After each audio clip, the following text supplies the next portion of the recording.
Hello friend. अब अपन आज बात करने वाले पार्ट थर्ड। ठीक है, अपना चल रहा था वाइटल साइन या कार्डिनल साइन अपन पढ़ रहे थे, जिसके अंदर अपन ने बॉडी टेम्परेचर की बात करेंगे अब, और टेम्परेचर अपन पढ़ रहे थे। ठीक है, लास्ट सेकंड पार्ट में अपन ने पढ़ा था तो थर्मामीटर के बारे में देखा था कि थर्मामीटर बॉडी का टेम्परेचर कैसे लेते हैं थर्मामीटर से, थर्मामीटर के बारे में उसकी रीडिंग के बारे में पढ़ा। उसके बाद अपन ने थर्मामीटर की रीडिंग के देखने के बाद अपन ने देखा था कि साइड बॉडी में कि कौन कौन सी साइड से अपन टेम्परेचर ले सकते हैं। ठीक है, साइड अपन को पता चल गया, ओरली, एक्सिलरी, रेक्टल, जितनी भी साइड थी टिम्पेनिक। ठीक है, उन साइड के बाद अब अपन देखो सब कंप्लीट है। अब जो अपन बॉडी टेम्परेचर लेंगे ना थर्मामीटर के द्वारा, तो अब पता तो होना चाहिए ना कि जो बॉडी टेम्परेचर आया वो कौन कौन सा क्या क्या है। कोई फीवर है, हाइपोथर्मिया है, हाइपोथर्मिया, पायरेक्सिया है, क्या कंडीशन है। तो अब उनके बारे में देखें। अब जैसे टेम्परेचर लिया अपन ने किसी पेशेंट का, अब जो रीडिंग मैंने बताई थी आपको 95 से 108, ठीक है, वो रीडिंग देता है अपने को क्लिनिकल थर्मामीटर।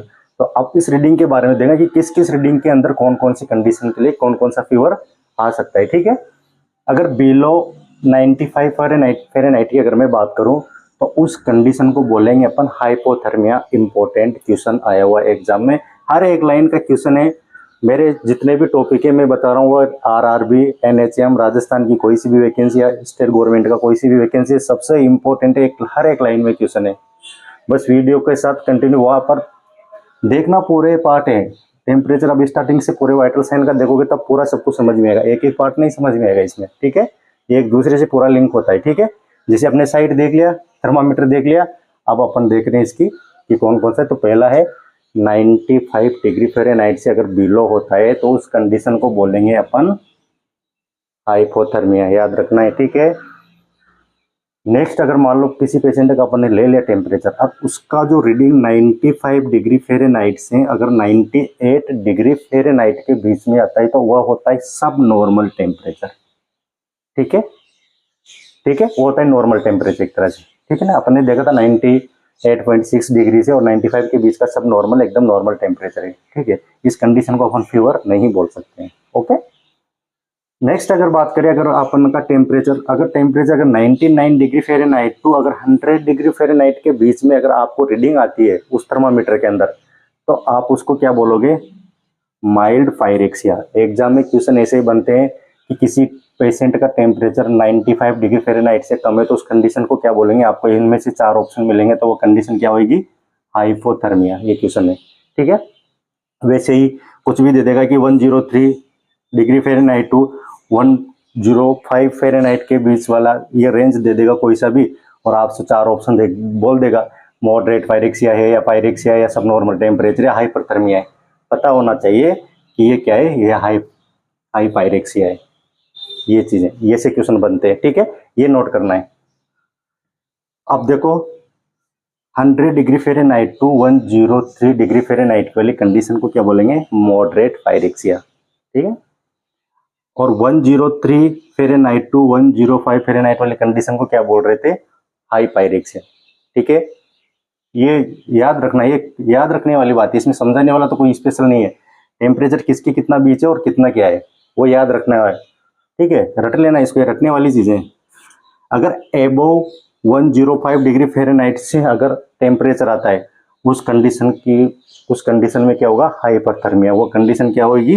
हाइपरथर्मिया वाली कंडीशन होगी। ठीक है, ये याद रखना है भाई, ये बहुत इंपॉर्टेंट है, यहाँ से हमेशा क्वेश्चन बनते हैं। ठीक है, नेक्स्ट अब अपन बात करते हैं टाइप्स या मेथड या स्टेज, आप कुछ भी बोलो, टाइप्स बोलो, मेथड बोला, स्टेज ऑफ फीवर, कितनी स्टेज और कौन कौन सी टाइप है और कौन सी स्टेज है फीवर की। ठीक है, अगर मैं सबसे पहले बात करूं ऑनसेट और इन्वेशन, ठीक है, इस कंडीशन में क्या होता है? Rising condition of temperature. इसमें क्या है? टेम्परेचर जो होता है ना, वो बढ़ने वाली जो कंडीशन होती है ना, 98.6 डिग्री फ़ारेनहाइट नॉर्मल टेम्परेचर था, तो उससे एबो अगर धीरे धीरे टेम्परेचर बढ़ रहा है और 100 डिग्री फ़ारेनहाइट तक जा रहा है, तो वो राइजिंग कंडीशन जो बढ़ने की टेम्परेचर की, उस कंडीशन को अपन बोलेंगे ऑनसेट या इन्वेशन। ठीक है, ये होता है पहला स्टेज फीवर का। ठीक है, दूसरा टाइप की अगर बात करूं मैं, ये होता है पास्टिग्यूम टेम्परेचर या स्टेडियम भी बोलते हैं इसको, STUDIUM, स्टेडियम, ये भी याद रख लेना, कभी पूछ ले तो। ठीक है, पास्टिग्यूम इसके अंदर क्या होगा, टेम्परेचर मैक्सिमम एंड रिमेनिंग। इसमें टेम्परेचर मैक्सिमम, जैसे हाइपोथर्मिया की कंडीशन आ सकती है, 105 हो जाए, इससे 5 ज़्यादा हो जाए, मान लो डेंगू फीवर जैसी कंडीशन हो गई बहुत ज़्यादा, या बहुत सीवियर इंफ्लामेशन हो जाए किसी बॉडी में, ठीक है। तो उस कंडीशन में क्या होगा, पॉजिटिव गेम होगा, तो इसमें क्या मैक्सिमम टेम्परेचर इसका मैक्सिमम और रिमेनिंग वहाँ पे कॉन्स्टेंट रहता है, ठीक है, एकदम से कम नहीं होगा, ज़्यादा नहीं होगा, वहाँ पर रिमेनिंग उसी टेम्परेचर पे हुए रहता है। इस वाली कंडीशन को बोलेंगे पॉजिटिव गेम या स्टेडियम, ठीक है, ओके। अगर नेक्स्ट थर्ड की मैं बात करूँ तो डिप्रीवेशंस या डिक्लाइन फीवर, इसमें क्या होता है भाई, इंक्रीज टेम्परेचर रिटर्न नॉर्मल। इसमें टेम्परेचर इंक्रीज हो जाएगा, 100 102 या 103 तक टेम्परेचर चला जाएगा, लेकिन होगा क्या, इसमें वापस कुछ टाइम के बाद वह धीरे धीरे धीरे रिटर्न नॉर्मल कंडीशन में आ जाता है, ठीक है। वो वाली कंडीशन होती है डिप्रेशंस या डिक्लाइन फीवर। ये 2 टाइप्स का होता है, ठीक है। डिक्लाइन कितना होगा, 2 टाइप्स का होगा। पहला होगा क्राइसिस, ठीक है, और दूसरा होता है लाइसिस। क्राइसिस की अगर मैं बात करूं तो इसके अंदर इंक्रीज टेम्परेचर सडनली और रिटर्न टू नॉर्मल।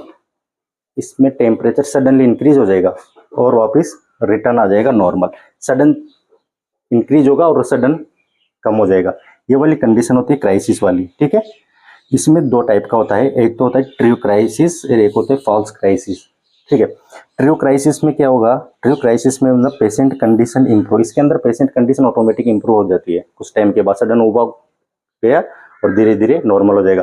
लेकिन ये जो फॉल्स होता है ना, फॉल्स क्राइसिस में क्या होता है, पेशेंट कंडीशन नॉट इंप्रूव, इसके लिए कुछ मेडिसिन की जरूरत पड़ती है, ठीक है। ये एकदम से ठीक कंडीशन इसकी जल्दी से इंप्रूव नहीं हो पाती इसकी, ठीक है। अगर नेक्स्ट में बात करूँ लाइसिस की, तो ये increase temperature gradually and return normal in zig manner. यहाँ क्या हो रहा था, सडन इंक्रीज हो रहा है, सडन रिटर्न आ रहा है, नॉर्मल हो रहा है टेम्परेचर। लेकिन इसमें क्या होगा भाई, लाइसिस में इंक्रीज टेम्परेचर ग्रेजुअली, ग्रेजुअली धीरे धीरे धीरे इंक्रीज हो रहा है, लेकिन जब वो वापस नॉर्मल आएगा जिग मैनर में, ठीक है, कम ज़्यादा ऐसे होके उस मैनर में वापस नॉर्मल कंडीशन में आ जाता है, ठीक है। ये होती है लाइसिस। तो ये हो गया अपना। नेक्स्ट अगर फोर्थ की अपन बात करें तो ये होता है कांस्टेंट और कंटिन्यूअस फीवर, ठीक है।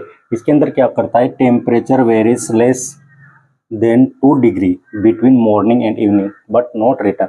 इसमें जो वेरिएशन रहता है टेम्परेचर का वो 2 डिग्री सेंटीग्रेड रहेगा, लेस देन कम रहेगा, ठीक है।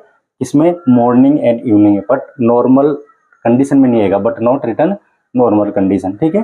ये होगा कांस्टेंट या कंटिन्यूअस फीवर, ठीक है।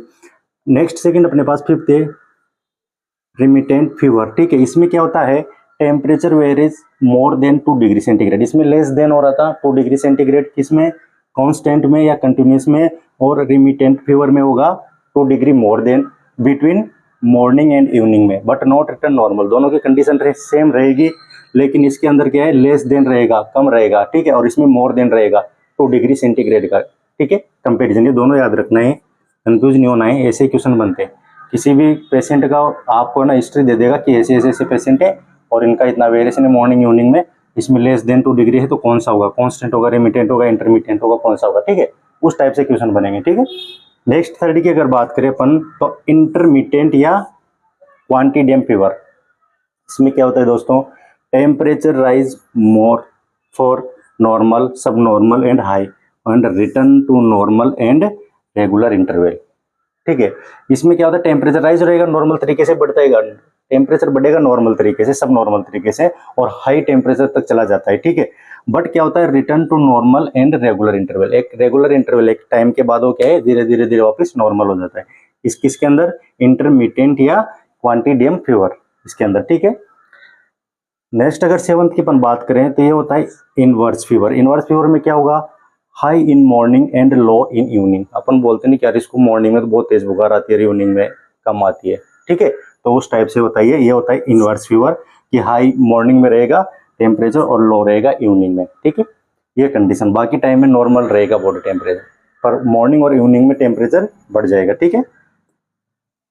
नेक्स्ट क्या होगा, नेक्स्ट होता है राइगर या शिवरिंग कंडीशन। ये मलेरिया में देखने को मिलती है, ठीक है। राइगर शिवरिंग या कंडीशन किस में मिलेगी, मलेरिया के अंदर। इसकी भी 3 स्टेज होती है, 3 स्टेज में इसको फीवर आता है, आपने देखा होगा, फीवर आएगा तब इसमें first stage is cold stage, एकदम तो पहले सबसे ज्यादा एकदम क्या है, सर्दी लगने लग जाएगी, बहुत तेज सर्दी लगने के बाद फिर क्या होता है, थोड़ी देर बाद अपने को क्या लगता है, सेकंड स्टेज में हॉट स्टेज, एकदम से बहुत ज्यादा गर्मी फील होने लगता है अपने को, ठीक है। फिर गर्मी फील होने के बाद फिर थर्ड स्टेज में क्या होता है, स्वेटिंग, कुछ देर के बाद फिर पसीना आने लग जाते हैं, ठीक है। ये कंडीशन किस में मिलती है अपने को, मलेरिया वाली कंडीशन, या मलेरिया का कोई फीवर होगा तो इस टाइम आपने देखा होगा बहुत सारे फीवर में बहुत सारे पेशेंटों को ऐसा होता है, first stage is cold stage, एकदम सर्दी लगेगा, फिर एकदम से बहुत ज्यादा तेज गर्मी लगने लगता है, फिर धीरे धीरे वो क्या होता है, नॉर्मल कंडीशन में स्वेटिंग, पसीना आके और नॉर्मल होने लगता है, ठीक है। इसका अगर मैनेजमेंट की बात करें तो इंक्रीज वाटर इनटेक, इसमें सबसे ज्यादा एक तो वाटर इनटेक को बढ़ाना है और इंक्रीज कैलोरी इनटेक, कार्बोहाइड्रेट या ग्लूकोज को, कैलोरी को बढ़ा के देना है पेशेंट के लिए। ये यहाँ पर अपना है ना टेम्परेचर कंप्लीट हो गया, ठीक है। वाइटल साइन या कार्डिनल साइन में टेम्परेचर कंप्लीट हो गया, इसके बाहर एग्जाम में एक भी क्वेश्चन नहीं आने वाला है। नेक्स्ट अपन करने वाले बीपी, ब्लड प्रेशर, ठीक है। ऐसे ऐसे सारे वाइटल साइन, ये बहुत इंपॉर्टेंट टॉपिक है, आपको इजी लिख रहे हैं, नॉर्मल लग रहे हैं, लेकिन इनमें से हमेशा क्वेश्चन में वो टॉपिक क्लियर करा रहा हूँ जो एग्जाम में क्वेश्चन आते हैं, ठीक है। तो वीडियो को लाइक शेयर और सब्सक्राइब करते रहना दोस्तों, इतना अच्छा रिस्पॉन्स नहीं मिल रहा है वीडियो पे, ठीक है। जिस हिसाब से मैं आपको कंटेंट दे रहा हूँ, मैं फालतू की वो चीज़ें नहीं बताना चाह रहा हूँ यूट्यूब के द्वारा कि मेरे चैनल को चलाने के लिए मैं, क्योंकि मेडिकल इतना बड़ा है, इसमें एमबीबीएस वही सब्जेक्ट वही चलते हैं, तो मैं किसी भी लेवल तक नहीं जाना, वो नहीं जाना है अपन को, अपने को जितना अपना सिलेबस है, जो क्वेश्चन पूछे उसी सिलेबस के अंदर रहना है। बाकी यूट्यूब पे आप टेम्परेचर में बहुत सारी चीज़ें देखने को मिलेगी, उतना ध्यान देने की जरूरत नहीं है, वो कन्फ्यूजन है, वो आपको बहुत लॉन्ग टाइम तक खींच लेंगे, कुछ होने वाला नहीं है उससे। क्वेश्चन जो आते हैं वो ऐसे नॉर्मल आते हैं, नॉर्मली सिलेबस रहते हैं, ठीक है। तो ये याद रखना है, और वीडियो को ज़्यादा से ज़्यादा शेयर और लाइक करो यार प्लीज़ कम से कम, ठीक है। मिलते हैं अपन नेक्स्ट वीडियो के साथ, बीपी, ब्लड प्रेशर के साथ, वाइटल साइन और कार्डिनल साइन के साथ, ठीक है। जब तक बाय बाय।